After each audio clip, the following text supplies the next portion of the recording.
Santa Hildegarda de Bingen. Liber Vitae Meritorum. Libro de los méritos de la vida. Primera parte, el hombre mira al este y al sur.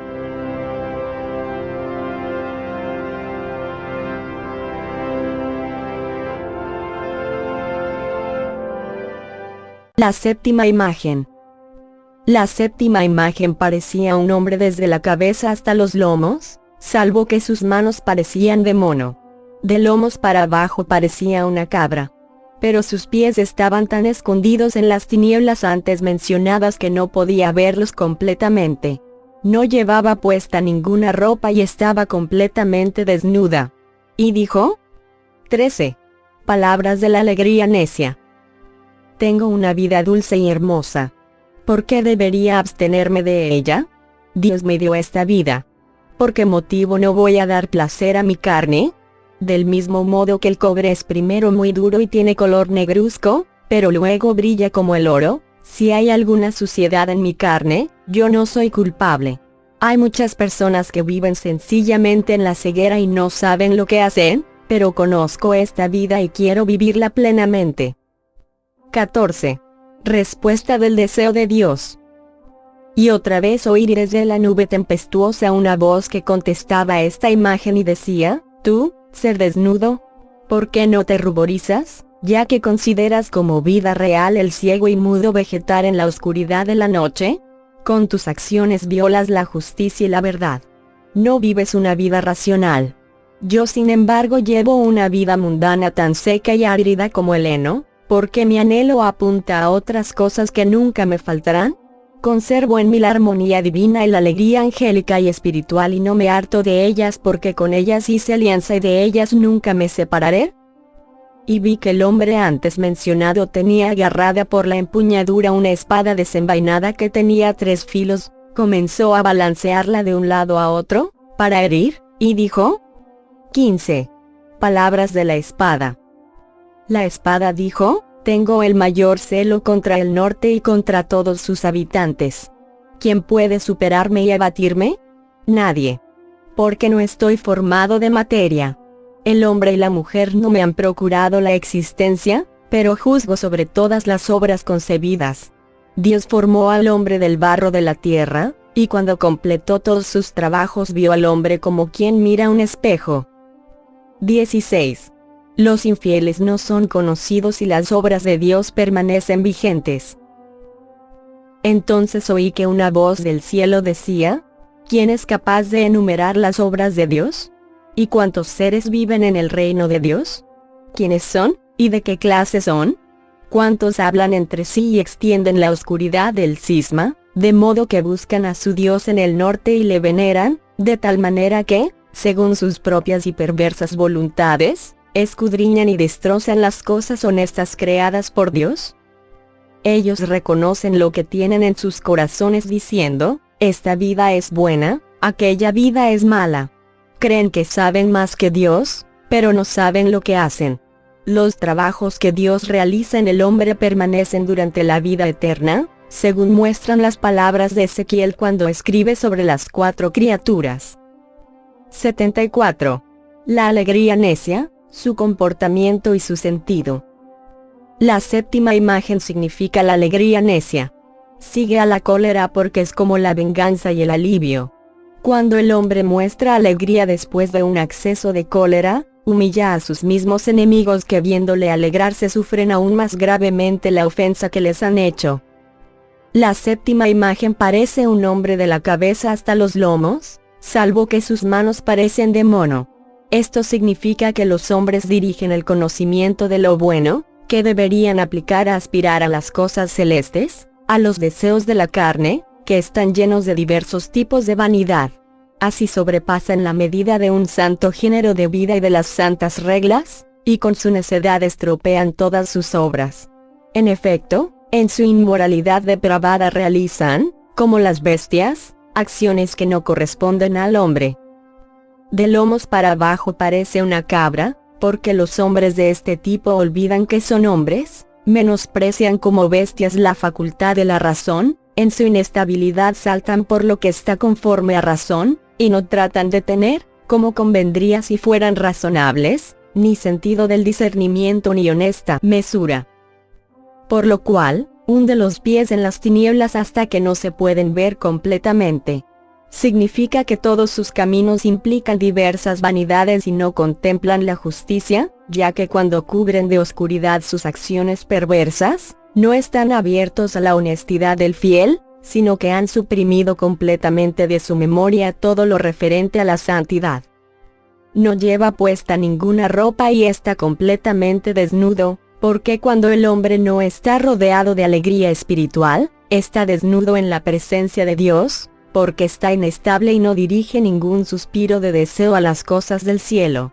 Cuando el hombre desea fervientemente cosas terrenales y caducas, no siente cariño por las cosas eternas, como esta imagen demostró en sus palabras cuando habló anteriormente. Pero el deseo de Dios, como se mencionó anteriormente, responde a la alegría necia y exhorta a los hombres a dirigir su aspiración de las cosas temporales a las cosas eternas. 75. El celo de Dios, su aspecto y su sentido. Entonces vi que el hombre mencionado anteriormente tenía en la mano una espada de 3 filos que tenía agarrada por la empuñadura y desenvainada. Esto indica que Dios enseña que su celo marcha por 3 direcciones y funda la raíz de la fe en su fortaleza, y contiene los pecados de los hombres antes de la ley y en la ley, con los golpes de la divina venganza, y después de la ley sigue haciendo lo mismo con la novedad del bautismo, que lleva a la fe con las virtudes salvíficas, y purifica con su mismo celo la absolución de los pecados de los hombres. La espada se balancea de un lado a otro para herir, porque el celo del Señor examina con su justicia tanto a los elegidos como a los réprobos. En efecto, como dice él mismo, el celo del Señor lucha contra el diablo y contra todos sus seguidores. Nadie será capaz de vencer el celo del Señor porque no procede de la unión de un hombre y una mujer, sino que existe en Dios, y juzga todas las cosas justamente en Dios. Por eso el celo del Señor juzga todas las acciones del hombre y las examina con el máximo cuidado. En efecto, ahogó a Sodoma y Gomorra con el soplo de un viento de azufre ardiente, porque estas ciudades cometieron pecados inauditos aprendidos de las fauces del diablo y del comportamiento de la serpiente, con lo que la naturaleza del hombre se cubrió de vergüenza. También transformó a la mujer hinchando su orgullo y exaltando su desobediencia, de modo que con este hecho, la caída en el pecado la convirtió en sal amarga. También golpeó al pueblo de Israel cuando se alejó de Dios y adoraron a Baal. Dios les envió a la dispersión, y los sometió a esclavitud de gente extranjera, porque ellos habían despreciado su herencia legal. En efecto, separa todo lo que se tiene que separar y divide todo lo que se tiene que dividir, divide la soberbia en 2 partes aunque a veces permite que se eleve otra vez. Y ya que la soberbia no ha preguntado nada a Dios, sino que se procura todo lo que quiere, el celo de Dios derriba su principio y rechaza su fin. El celo también quema la lujuria con el fuego del infierno e encarcela la impiedad con un castigo apropiado. Además, abate duramente la vanagloria que es el corazón de orgullo, y el fuego de pecado que es el corazón de la lujuria, y la incredulidad que es el corazón de impiedad, ya que están a gran distancia de Dios. Los que no quieren conocer a Dios, también Él los olvida en la recompensa, porque no lo buscan. En cambio, algunos hombres coquetean con ciertos vicios pero sin abandonarse a ellos. Otros han caído en ellos y sin embargo en su juego con ellos no llegan al punto de humillarse hasta los pecados más graves. Otros sin embargo, piensan en ciertas faltas y hablan de ellas, pero no llegan a realizarlas. El celo del Señor no destruye completamente a tal gente, pero elimina estos deseos con varios castigos.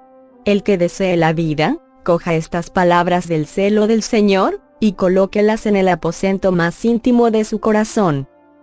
La necia alegría. Todavía vi que otros espíritus malignos de aquella muchedumbre se estimulaban mutuamente con gestos astutos y gritaban aclamando, Lucifer es nuestro Señor. ¿Y qué más da, si otro es más fuerte que él? Nosotros lo tendremos como Señor y gracias a él haremos lo que queramos. Estos espíritus exhortan los hombres a la necia alegría y los persuaden para despreciar la justicia establecida. 121. Penas de purificación de las almas de los que pecaron de necia alegría, razón del castigo. Y vi un pantano de gran amplitud, desde el que se difundía un oscuro humo que luego se esparció sobre el pantano como una niebla. También allí pululaba una multitud de pequeños gusanos. Estaban allí, sin sus cuerpos, las almas de los que en vida se entregaron desenfrenadamente a la necia alegría. Fueron afligidas por el humo, oprimidas por la niebla y atormentadas por los gusanos. Fueron sumergidas en el pantano por haberse sumergido en la necia alegría mientras estuvieron en vida, tuvieron que soportar el humo ya que por aquel vicio descuidaron la ley de Dios, fueron obscurecidas por la nube, porque en aquel vicio eligieron la impiedad, y fueron atormentadas por los gusanos ya que en aquella alegría necia profirieron palabras vanas. Y esto vi y entendí. 122. ¿De qué manera los hombres pueden castigar en sí mismos, haciendo penitencia, el pecado de necia alegría? Y de la luz viviente de nuevo oí una voz que me dijo, las penas que ves son verdaderas, son tal como las ves y aún más. Pero si los hombres que pecan de alegría necia se preocupan de vencer los espíritus malvados que los exhortan y quieren evitar los suplicios, aflijan su propia carne con latigazos y ayunos, en proporción a la gravedad del pecado y según la indicación el consejero espiritual que los guía. 123. Palabras del salmista acerca de esto. La necia alegría, en efecto, no quiere la verdad y solo realiza sus antojos. Afirma que su perversa voluntad no es nociva e ignora a Dios en sus acciones. Afila su lengua contra Dios, como se ha escrito en el Salmo 57, versículo 5, hijos de los hombres, sus dientes son lanzas y saetas, su lengua es afilada espada. Esto significa lo siguiente, los hijos de la carne, que han nacido según la carne en el pecado, tienen cierta estructura dura en su carne, como tienen estructura sólida en los dientes, que representa la dureza que se opone al deseo del alma. En efecto, lo mismo que algunos hombres se arman contra los otros para no ser heridos, así la carne, resistente e injustamente armada de sórdida alegría, resiste la voluntad y a la alegría del alma, y lanza, como saetas venenosas, palabras de maldición contra Dios y contra la salvación de su propia alma. Y los pecados, como golpes, hieren las almas de los pecadores, y a menudo las heridas les traspasan dolorosamente hasta la profundidad del alma.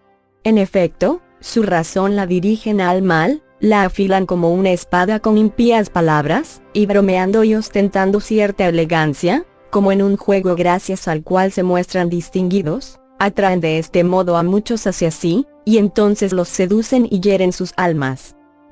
124.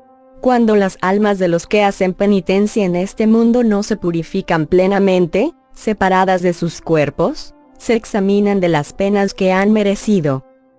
Pero los que quieran elevar su propia alma a Dios, absténganse de lo que es vano, no se dejen lesionar gravemente de estas heridas y hagan penitencia por sus pecados mientras puedan, ya que las almas, incluso de los que hacen penitencia en este mundo, no se purifican plenamente, porque la muerte corporal se adelanta. Separadas de sus cuerpos, las almas serán pasadas por el tamiz de las penas que hayan merecido, tal como se ha dicho anteriormente. Estas cosas se han dicho a propósito de la purificación y la salvación de las almas de los penitentes y son dignas de fe. Quien tiene fe las considera cuidadosamente y las recuerda para realizar el bien.